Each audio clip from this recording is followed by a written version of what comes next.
blastmusic247.com. We're changing the industry, one artist at a time.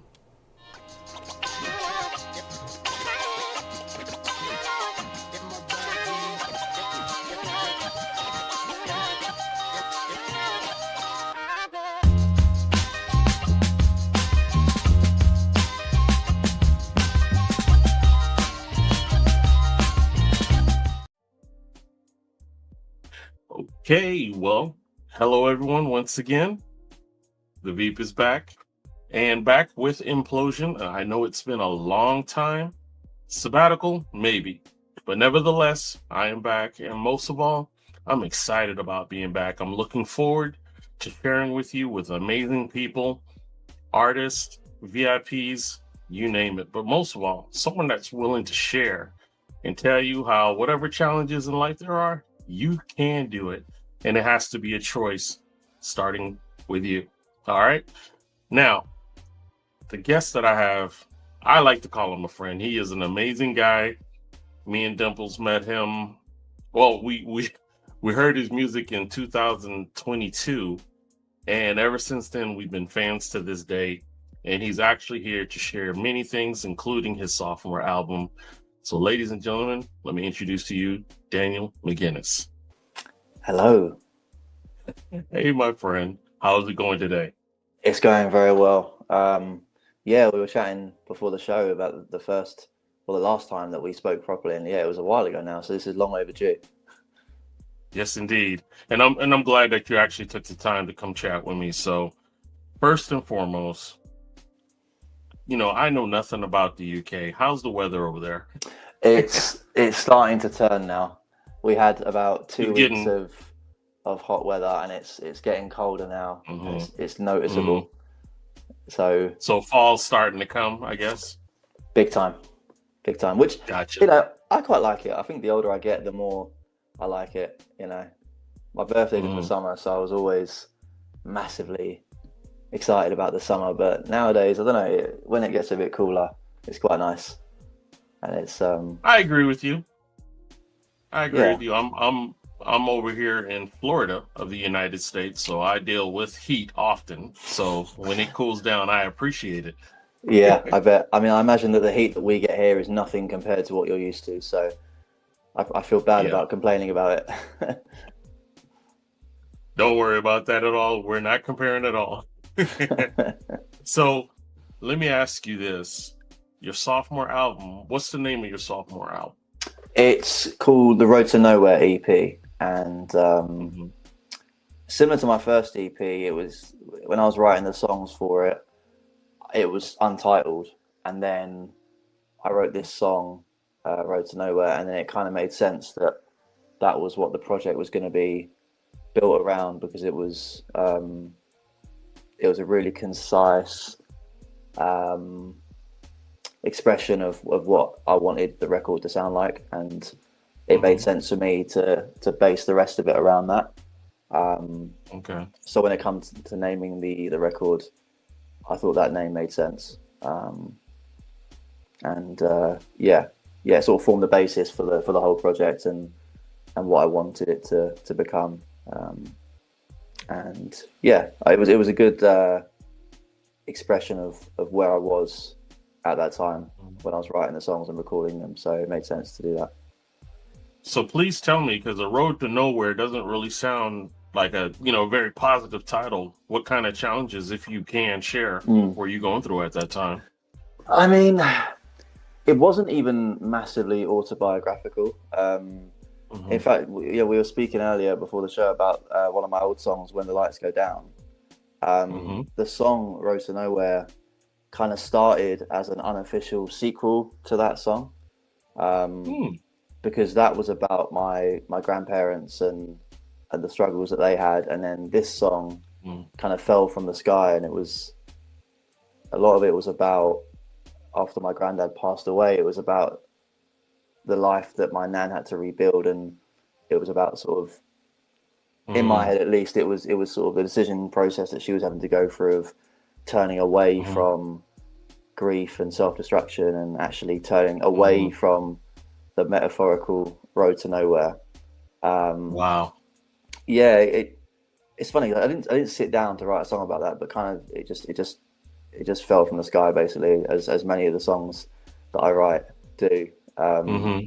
it's rare that I'll sit down and say, "Oh, I'm going to write something specifically about this." It's kind of um, subconscious in a way, and I think that's part of the magic of Yes. it. You know, that's why I love it so much, because you sit down with a guitar one day and you don't really know what's going to come out until it does. Mm-hmm. So that's a big Mm-hmm. part of why I do it, and the fun of doing it. So I love it. So let me ask you, now that you got your senior album, excuse me, sophomore album under your belt, what do you feel the maturity or the difference between the first and this one is? What do you feel you notice is different? I think it's a more. I mean, I love the first one. Don't get me wrong, but if I play Mm-hmm. it from front to back, I think the new one is probably a stronger record in terms of the songwriting is more consistently strong. I think that's my Mm-hmm. opinion, and I think yeah, it's the more I do something like write music, I think the hope is that it's gonna steadily improve and get better the more I do it. Mm-hmm. And I think yeah, that's the case with this one. I think the songwriting is better, and every time I put a new piece of music out, I try and improve in some way, whether it be the arrangement or um, using interesting chord structures or interesting lyrics, strong melodies. If I can steadily improve in at least one of those areas, Mm-hmm. that's Mm-hmm. um, that's something that I really try and do. Um, so even if each individual song on the second record isn't stronger than the first one in every single one of those areas, if I can see that Mm-hmm. sort of positive progression as I listen, because I like to listen from start to finish my whole catalogue, and if I can sort of listen from when I first started putting tunes out to now, if I can hear that progression and that improvement, um, then that's great, because that's ultimately what I'm aiming to do, and that's what I'm striving for. So I love it, bro. I was listening to Hourglass. I'm definitely a fan of that song. It's a really good song. One of the things that I felt as far as, and I use the word maturity, it's just, and it's not an insult to you, but as we go on in life, we tend to get better. There tends to be, those rough edges that are smoother as far as the quality of the music you bring, right down to the harmonies and everything. I mean, do you have now a band? Did you have, because you didn't have a band at the time of when the lights went down, right? But do you have a band now? no, I don't. I mean, so the first few songs of mine that you would have heard, I took sort of the conventional route of booking out a recording studio with an Hmm. in-house producer, and I'd book a day or maybe 2 days maximum in a studio, and you come out the end of it with a song. Hmm. About 2 years ago, I invested in a small home recording setup, um, Okay.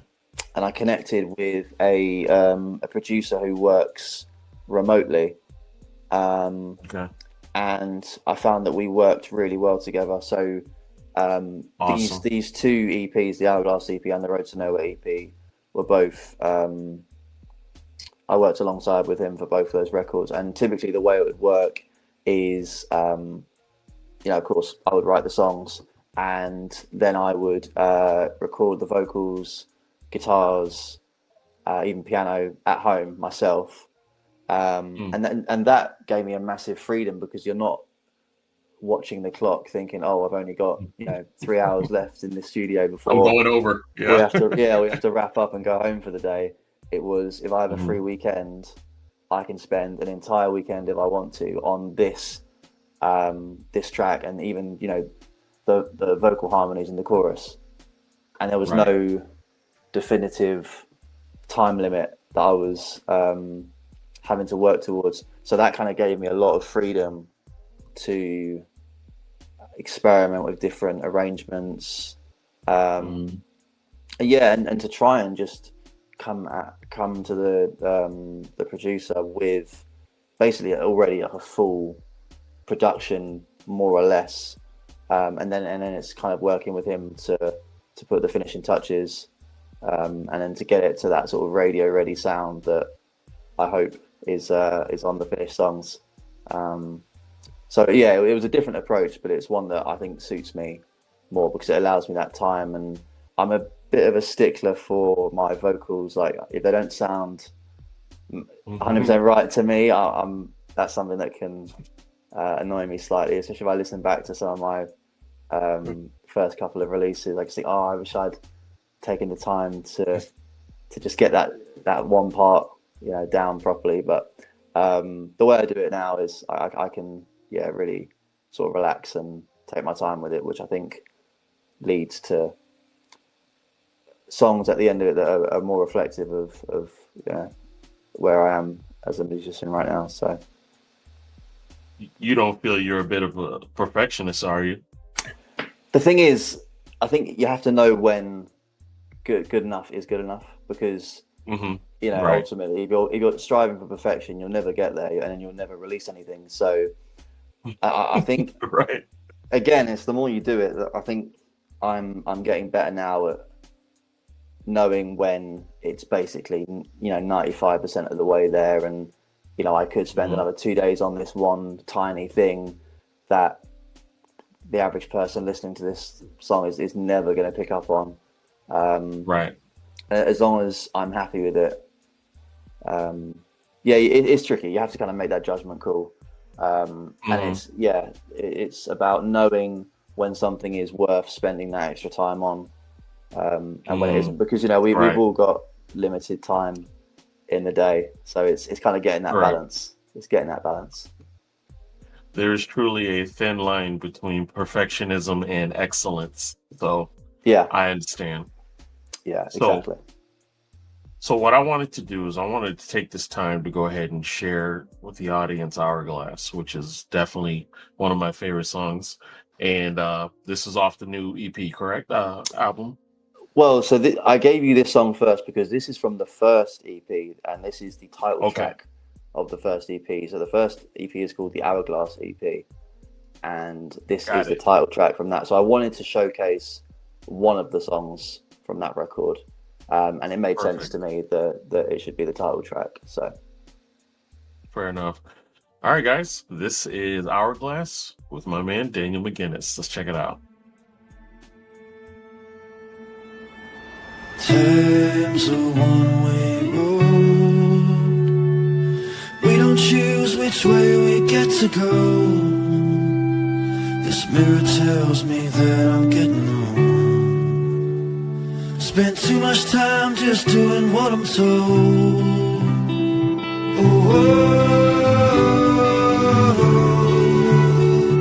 I'm watching another sunset.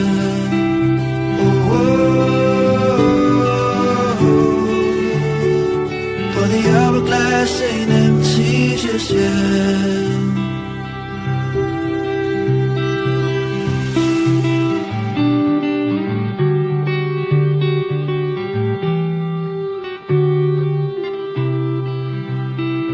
There's days when I ain't fool enough to know. The nights when I ain't blind enough to see my reflection in the bottom of a glass. Is this right here where I'm supposed to be?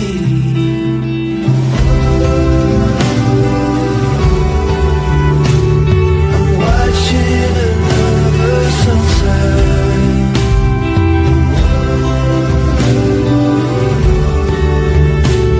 But the hourglass ain't empty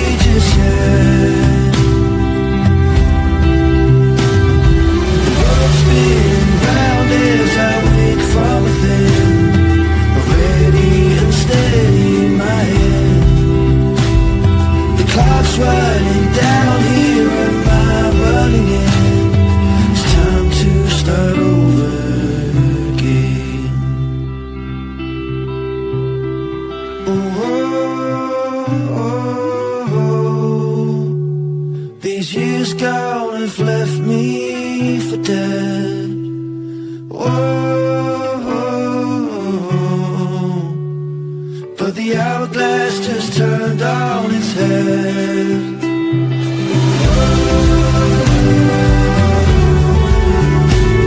I'm watching another sunset.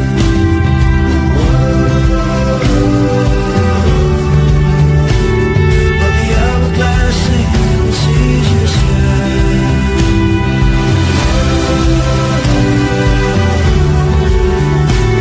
I'm watching another sunset.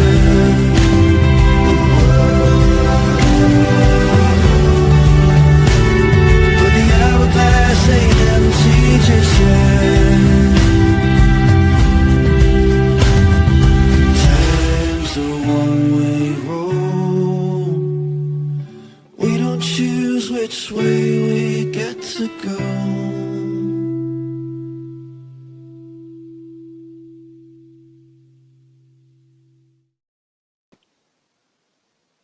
Amazing, amazing song. That was Hourglass. So, who's your production team, and tell us a little bit about that. So I worked with a very, very talented, I mean, he's a mixing and mastering engineer by trade. He's not actually strictly a producer, but we found that we work really well together. His name's Elliot Glynn. He's based in the west of London, so not too far in the grand scheme of things from where I am. I'm sort of east of London, and he's a couple of hours away. But we've never actually met in person before. I think it's overdue that we do. But yeah, he's a really nice guy, and yeah, super talented. You know, we sort of have a discussion at the beginning of the process where I bring the demo to him. I mean, I call it a demo, but you know, from my perspective, the recording process is finished from my side when I bring it to him, and we discuss the kind of vibe that we want the finished product to have, and he you know, reference tracks that he can draw inspiration from in terms of you know, building up the instrumentation and the production. But yeah, it's just the two of us. Wow. But yeah, I mean, he's incredible what he does, and he executes on my vision really, really well, and that's why I continue to work with him. And yeah, so once we nail the production, he then does his thing with the mix and the master to get it, you know, that really polished sound that you just heard. Got it. Wow. The power that you deliver in your songs, because every one of your songs is very impactful.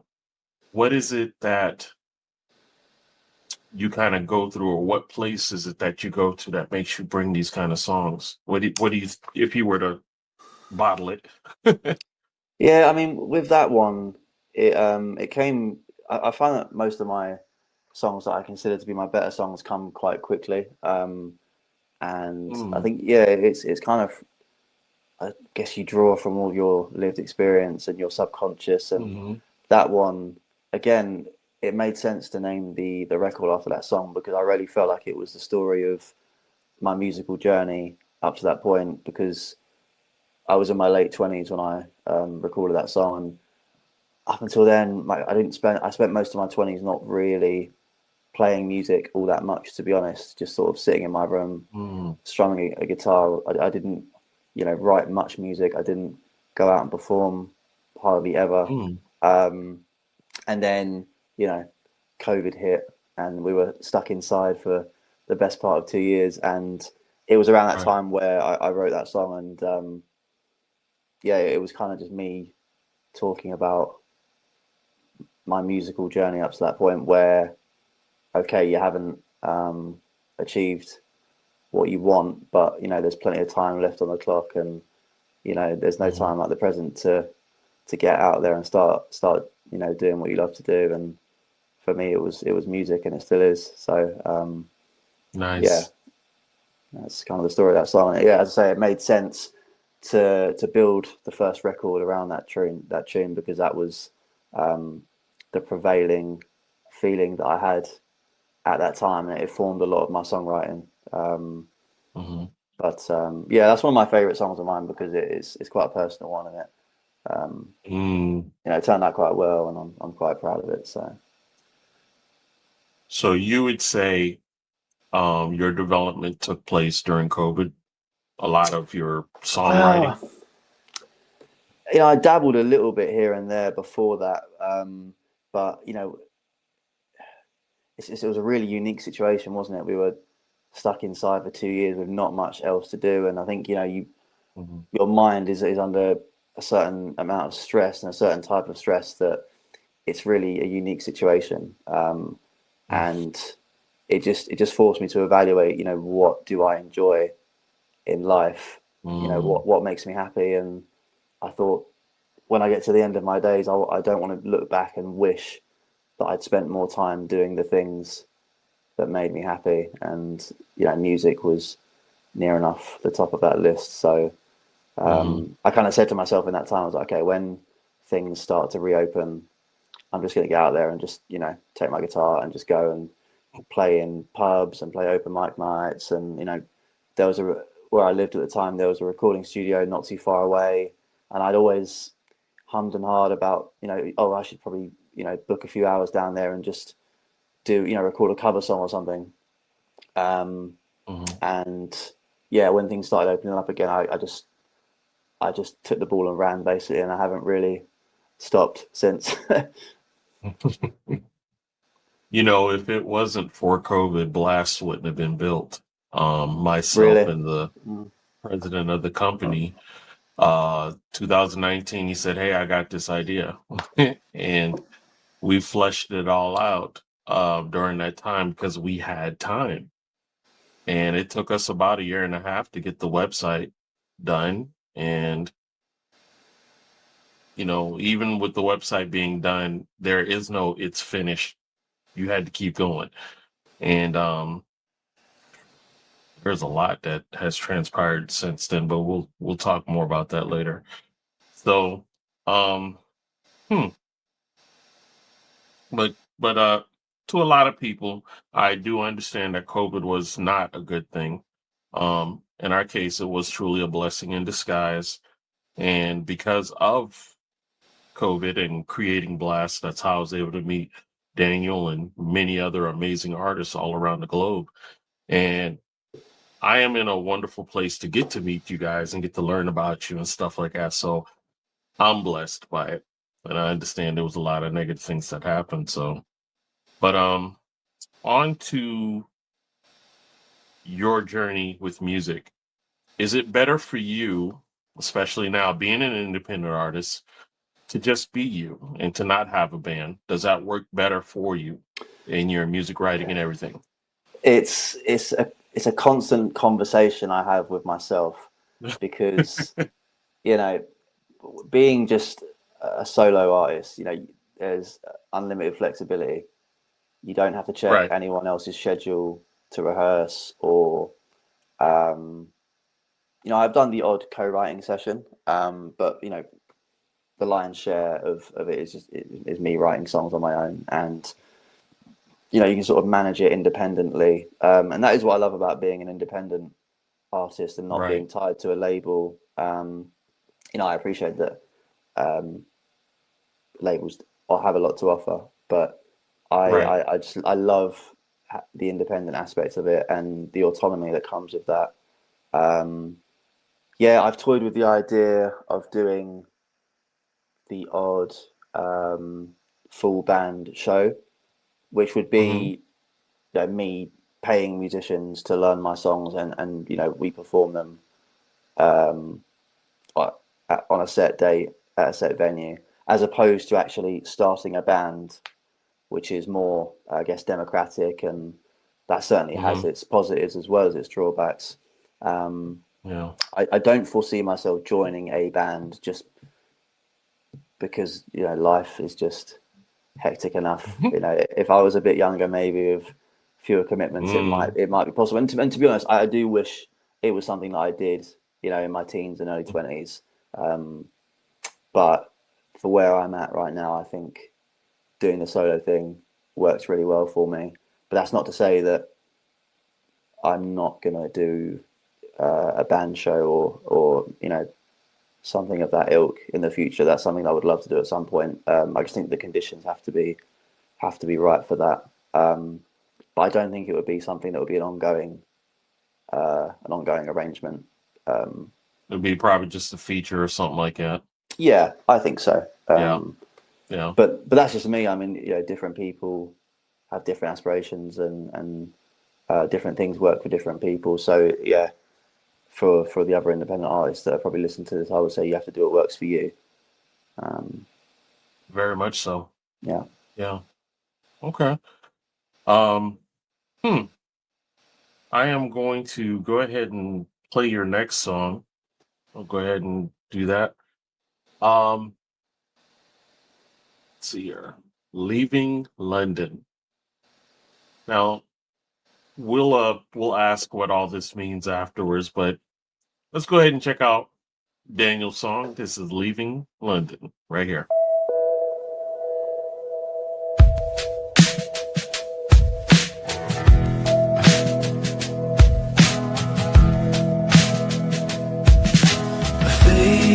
Without a name, a place of love, but I gotta get away from this town.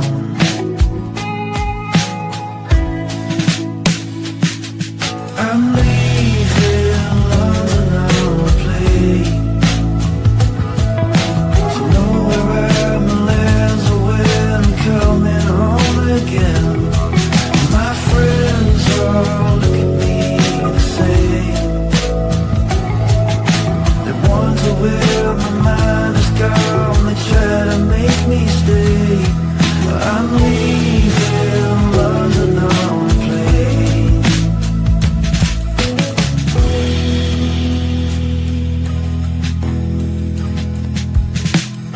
The river Thames is filled.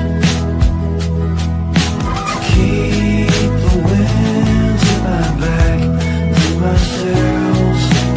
Ocean let me down. I won Belgium flat for £500,000. Count me out.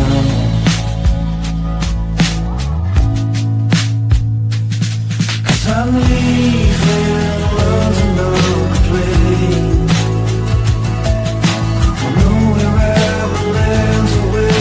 Coming home again. My friends all look at me the same. They wonder where my mind is gone. They try to make me stay, but I'm leaving London on a plane. I'm leaving London on a plane.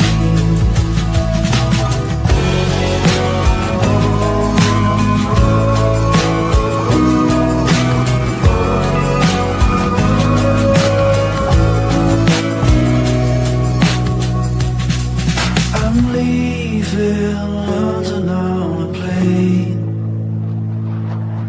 Don't know where I'm living, but I'm not coming home again. My friends all wanna do the same. I wonder where their minds have gone, but they can't make me stay. Cause I'm leaving London on a plane. I'm leaving London on a plane.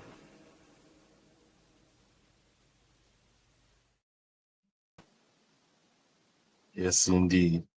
And that was Leaving London. So it's the same production team that you had for that one also? It is. Yeah, that's on the second EP. But I also put it out as a single earlier this year, which is why it's got its own artwork. Yeah, I like that song. I like how the production turned out. It was because I wrote it on an acoustic guitar, and that's how it started. But I like the way it was sort of built up, and it's got a nice, almost lo-fi kind of vibe to Mhm. it, which is a little bit different from some of the other stuff that I put out. So it's it's something that I'm quite proud of. So let me ask you, what difficulties did you come across from your freshman album to your sophomore album, getting that exposure? What kind of challenges did you have to overcome? I mean, so when I wrote the first one, I knew I was writing an EP. I knew Hmm. that these are all going to be the same body of work. After that, I was kind of not, I don't know if lost is the right word, but I didn't have a clear direction as to what I was doing next, what was the next sort of project. And thankfully, I started to write some songs that ended up being on the record, and ones that I was proud enough that they should form the basis of its own separate record.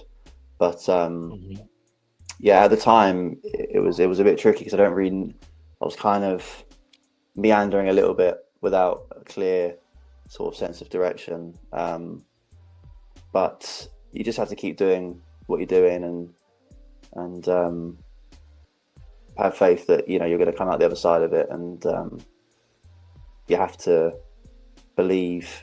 It's a bit of a cliche, but you have to believe in what you're doing and believe in your own ability and in yourself as an artist, and trust the Hmm. process essentially. Yeah. You have to believe in yourself because it won't work if you don't. Exactly, it'll exactly. be it'll be a real hard uphill for sure. Yeah. What song was the hardest song that you felt like you had writer's block, and that it took you some time to get breakthrough? Mm.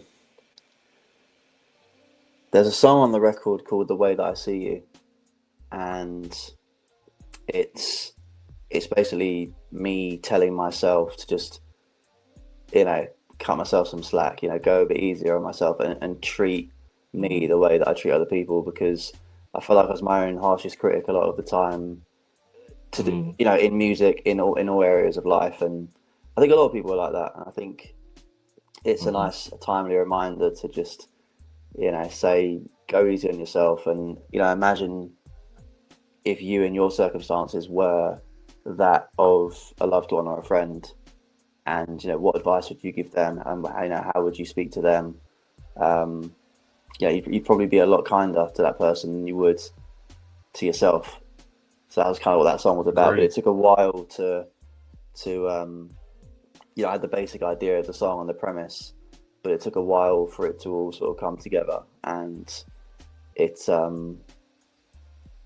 yeah, it was something that I had to hash out over the course of a few writing sessions, which is a little bit unique because most of the songs that I've released kind of came together quite quickly, and this is one that I had to really put the work in to come out with a song that I felt was good enough to be released. And Mm, you know that's yeah, and it's, I keep saying it, but I'm sort of proud of that one for that reason, because it took work basically. Whereas some of the others, they kind of fall out of the sky, and that's the mm, magic of songwriting sometimes. But this one, you mm. kind of had to you had to put the hours in. Okay. For whatever reason, and I don't know if this was accurate or not, was there a time that you went to a hospital and you played? I thought there Um, was a room, and it may have been a studio, but I thought it was a hospital. oh, so there's a radio show in a hospital. That might be what you're Oh, referring okay. to. Yeah, yeah. So I've done a few Hmm. hospital radio shows. I don't know if it's a thing in the US, but I think it's a legacy thing from like the 70s and the 80s in the UK, where a lot of local radio stations are placed in hospitals. And Hmm. I'm not too sure the history of it, but I know that a lot of Okay. prominent radio DJs in the UK got their start at hospital radio. And A lot of. I'm sorry. Go ahead. Go ahead. no, after you go on. I was gonna say I do know a lot of DJs started in colleges, but I didn't know of hospitals. So I think where in the US you have college radio, I Hmm. think Hmm. the rough equivalent over here would be hospitals. just because it has that community aspect to it, Right. and it's a foot in the door for a lot of people. Sure. That some go on to have incredible careers, and yeah, a lot of these radio shows will have local musicians on, and it's a great opportunity to play on live radio and to hone your craft on the airwaves. So it was quite a unique experience, but it's a worthwhile one because it's really hard to recreate that, without actually doing it. Right. We have another podcast which is called Blaster. I oversee it. I don't necessarily host it, but I did this last one, and one of the creators of Blaster, he's also an independent artist of Blast. His name is Tim Steinreich. We had our conversation of him when he went to Brazil, where his band actually went to Brazil, and they rocked out with all the Brazilians and Colombians and just had a wonderful time. And he said he's never signed so many autographs, taken so many selfies and stuff like that. Now, here in the United States, me and D-Ray will say this, that the US are kind of sophisticated when it comes to artists, especially someone they don't know, independent artists, right? Whereas in Europe and so on, music is embraced, it's loved, it's revered, it's appreciated. As you as an artist, do you do a lot of unplugged or acoustical performances at like bars or venues and get that same kind of response? Yeah, I mean, I think you have to get to know your local scene, the kind of venues that are around. I'm quite fortunate. I mean, I'm from London originally. I live about an hour outside London now, so I'm sort of connected to my local scene here where I live, but I also go and perform in London quite regularly. So you get to know the places that suit the type of music that you perform, and the venues that will have the type of people that would respond to what you're doing. It's sort of trial and error. You have to get out there and see what works, see what doesn't work. The acoustic thing works really well for me because I'm a solo singer, songwriter, and I write most of my songs on the guitar. So it's something that lends itself really nicely to that. When I first started getting out there and performing, I would do a lot of covers gigs in pubs, which is fine, and I still do that occasionally. But these days, I'm much more focused on songwriter nights, open mics, independent artist showcases, events that, while they might have fewer people attend them, the people that do attend are going to be much more responsive to what you're doing. So it's much more creatively rewarding and artistically rewarding from my perspective, because you get to go there and play songs that you've written, songs that mean a lot to you, rather than other people's music, which is fine. But if I'm ultimately trying to get my own stuff out there and find people that respond to what I'm doing, that's the way that I think it's best to go about it. And that's something that I'm focusing a lot more on these days, especially now that I have more of a body of work behind me. I've got 2 EPs, I've got physical media, CD, vinyl, things that I can actually, show to people and say, look, if you enjoy what I do, here's a way of supporting me. Here's something that you might enjoy, as well as, being on all of the streaming platforms and having that online presence. It's having, I think physical media, of course, it's nowhere near as popular as it was, but I think it still does have a place.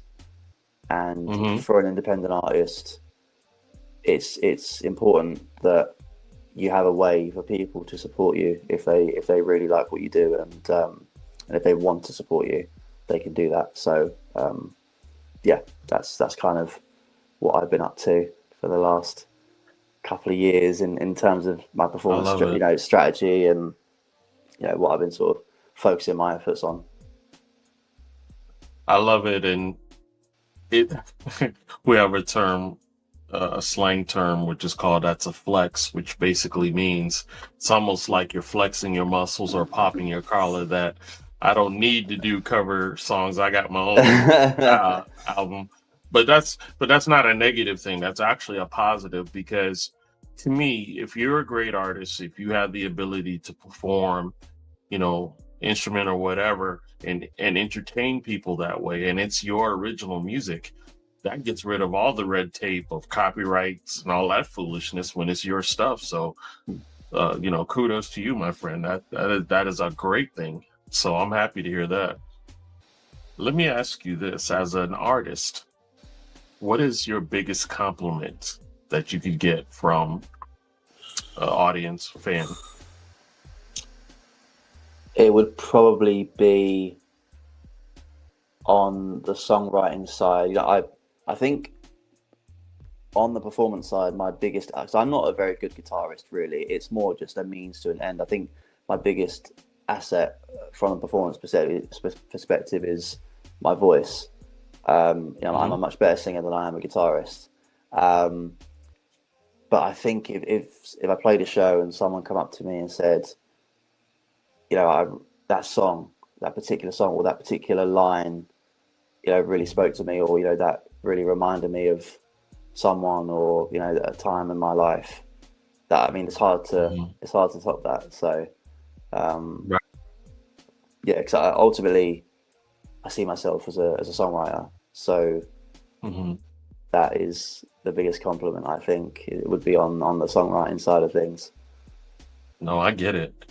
Believe it or not, back in the days, me and the president, we were in a rap group way back in the 90s. And one of the biggest compliments to us is if the audience is singing your song back to you. Because to me, it means it has merit, that they actually are wanting to chant what you're singing to them, they're chanting back at you. And to me, that was always one of my biggest compliments. So yeah, and that makes so much sense. And that's basically the same answer, but expressed differently, than what I gave. Whereas in my scenario, someone spoke to me after the gig, whereas having that immediate feedback is actually, I would say, a bigger compliment, because someone's reacting in the moment to what you're putting out. And that's why I love live music, because you can't really get that from a recording. And I agree. It's so important. I think they're both so important, and it's great to have that recorded body of work, but it's also great to get out there and push your music to people and hopefully have people respond. And the feeling that you get when they do is hard to beat. I agree 2000%. So, okay, we're going to go ahead and play The Road to Nowhere. And this is your actual EP that's available now? It's available now. It came out on the 5th of September. It's available everywhere. Nice. So the two EPs are actually available together on one vinyl disc as well, which is really exciting. But yeah, it's available to stream everywhere as well. So nice. Wherever you get music. You're bringing old school back. I love vinyl. Alrighty, so ladies and gentlemen, this is The Road to Nowhere with Daniel McGuinness. Let's check it out. Strange faces fill an empty room, but all I see is you. Shattered windows and an open door. Let the light shine through. I hear you clearly in the afterglow. I know I'll get there soon.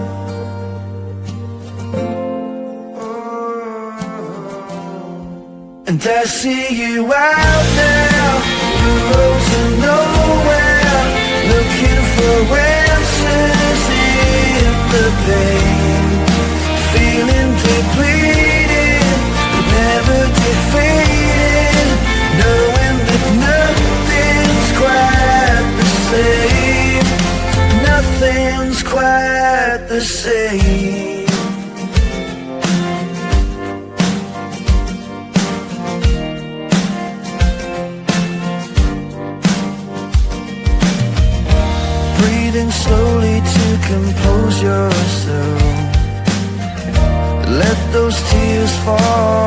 down. You're independent and you're in good health, and that's enough for now. We're lost at sea, you know the tide may swell, but you won't ever drown.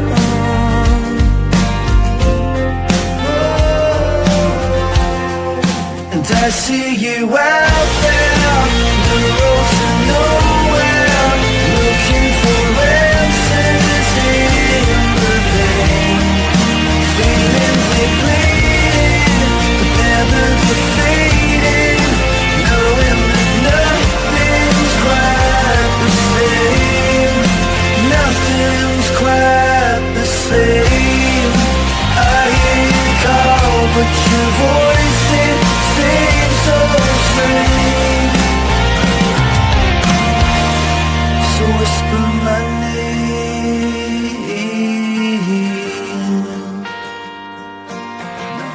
Nothing's quite the same.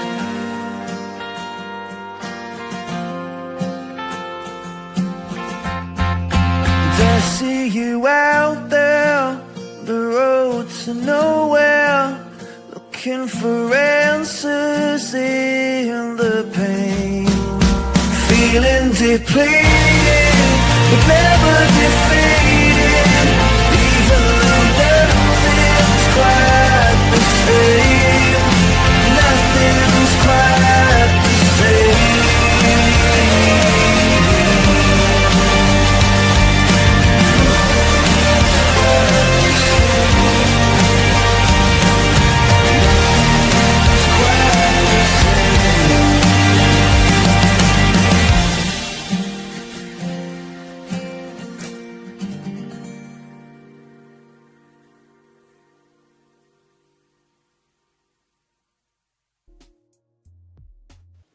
That is an amazing song, Daniel. I love that song.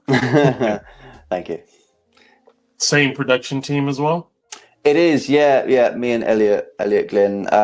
Yeah, it's probably one of the heavier songs that I've put out there. I can agree. Quite heavier guitars, and it was fun. It was fun recording it because it was a little bit different to what I put out in the past. And I was able to get the electric guitar out and thump on it and put some heavy chords down, and I think it kind of conveys the angst and the emotion in the song quite well, so it was appropriate for that production. Indeed. Now, I want to know if you remember, after hearing When the Lights Go Down, I had told you, I believe without a shadow of a doubt, that your music will be on a movie or TV show or something like that. I do remember that, me because telling that you was the first time that I heard anyone say that, so I do Really? remember saying that. Yes. Well, I'm gonna tell you, Blast is going in so many directions that we're also going to be getting into small film and independent films as well. So best believe I got you covered on that aspect of sharing that with people. But have you had any interesting opportunities for your music like that yet? So I'm with a small sync agency based in London, and from what I've been reading up and learning about the sync games, I know it's an entirely different animal and it's its own specialist area. Yeah. But I mean, the way I see it and understand it, it's quite a long-term game, and I think from my perspective, if I can build out a body of work, a body of music over time and consistently keep recording and putting songs out into the world and sort of building that up, then that's going to improve my chances of any sort of sync placements. And I did actually have a placement a couple of years back in a small independent film. It was a Christmas film actually, and I've got a song called Right Next to Me, and it was one of my first tracks, and it's a sort of acoustic pop kind of song, and they placed that on the credits at the end of the film, so that was quite cool. Nice. And it's quite a special feeling to have one of your own songs in a small independent film. It was something I didn't really expect, but yeah, now that I'm aware of what sync is, and as I say, you guys were one of the first people that said that about my music, and it kind of opened my eyes to what was actually possible. And Oh yeah. it's another thing to think about, isn't it? And it's, while I know that there are people that write specifically for sync, I don't specifically sit down and write a song with, okay, how can I get this placed in a a car advert, or something like that. I think that all I can focus on is writing good music and consistently putting out quality songs, and then the hope is that sync placements will follow at some point. That's the hope. You can't guarantee anything in this life, but all I can focus on is the music, and making sure that side is taken care of. Mm-hmm. The good thing, Daniel, is you're laying the foundation for that to happen, because everything's already ready. Because if you didn't have the sync licensing in place, whatever copyright paperwork and all that you did, you're protecting your brand and you're ready. So when it comes, there's no, you don't have to go through a bunch of hurdles. You're ready. You're ready to play and catch. That's another thing that I love about being a solo performer, is that, and a solo songwriter, I haven't got to get clearance from any other songwriters or producers or anything like that. It's all me. That part. Yeah. That part. So it's simple. I would imagine it simplifies things massively if if you're a music supervisor, knowing that everything's already cleared and taken care of, I would expect can sometimes make the difference between placing and not placing. So, Exactly.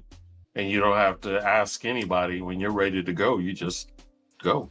Yeah, exactly. That's beautiful. Yeah. But that's really interesting to hear that you guys are branching out and to that kind of thing. And it's not surprising, because I know that you guys are very good at what you do, and Thank you. It makes sense that would be something that you guys would be interested in. The main thing that we want is to help all independent artists to get the exposure.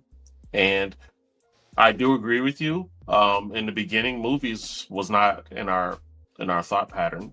The reason why it happened is we've been running across a lot of screenwriters, a lot of script writers, independent movie makers, play producers and stuff like that. So we're like, these are people that need exposure as well. And Tyler Perry was actually a producer player, and nobody knew about him, but he bust his butt, and now he's one of the most wealthiest producers there are. So it happens. just want to just want to be there. But at the same token, you got to put in the work, you got to promote yourself, and you got to push and not give up. So all those things took place. Let me ask you this, my friend, and we'll head out. This was it's kind of a playful question, but at the same time, there's a lot of merit behind it. If your songwriting music ability was a superpower, and that superpower by you could do anything, what would you want when people hear that music for your superpower to do? Wow. That is a very good question. We're a lot of gamers and whatnot around here, so Yeah, that is really interesting. Wow. I mean, the kind of music that I make, you just want to make people feel good and right, feel that life can be a pretty amazing thing, even in the tough moments. I mean, my fiance is always saying that the music I listen to is not depressing, but I like sad songs, and even though the song is sad, it actually makes me feel good in a weird way. I don't know, it's because you sort of process your emotions through the sort of the sadder songs. And I guess if it was a superpower, you want to make people feel amazing, and you want to make them feel like they can do anything. Feel like they can chase their dreams, which I know is a bit of a cliche, but That's a tricky question. Well, we might do a part two, and I can give you an even better answer. But I'm actually. Yeah, I wasn't trying to stump you. I'm gonna text you. I'm gonna think about that and even text you. And that's a Cool. good question.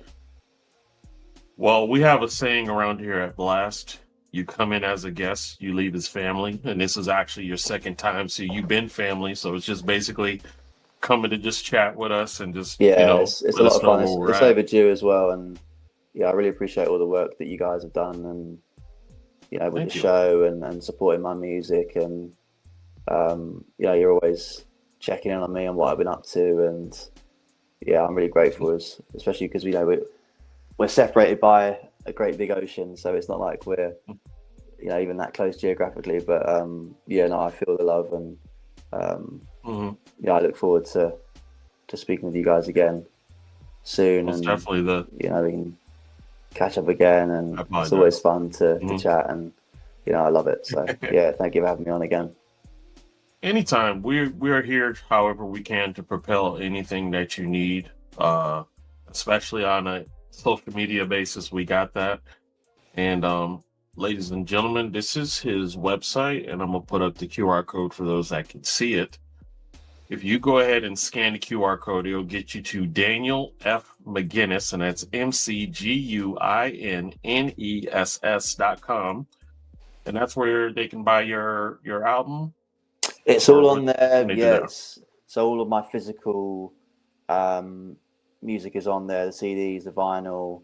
It's got all my links to the streaming platforms, Spotify, Apple Music, YouTube, and then the social platforms as well. It's all on there. So I've been meaning to put together a website for a long time, and I finally got around to doing it at the beginning of this year. So it's you give people the one link, and it goes there, and it's all there for you. So yeah, this is so exciting. I'm excited for you, and it's not my business to share your personal stuff, but congratulations on that. Thank you very much. Real quick, also, I want to let everybody know that if you are an independent artist or a spoken word poet, upcoming comedian that's looking for exposure, you too can go to blastmusic247.com and you can register for free. Now, the beautiful thing is Blast is updating its main website, and it's been 5 years as is. The new website is going to be amazing. We're adding analytics. You'll know from what country is liking your music. The sharing capabilities, but most of all, we're also going to try to tackle into the streaming game where you can stream your music and get paid for it. So we're really trying to help independent artists get exposure. So sky's the limit, guys. Daniel, anything you would like to share before you head out, my friend? Just want to say thank you very much again for taking the time to chat, and giving people like me a platform. It's tough out there, so things like this are really, really useful and important and valuable. So keep doing what you're doing. Thank you. Do me a favor and stick around. Everybody else, thank you so much for checking us out. Take a look next week. We will have someone else who will come share with us and enlighten you on some more things to encourage you that you too can get through this. So for now, this is the Veep signing off. I love you guys. We'll see you next week. Take care.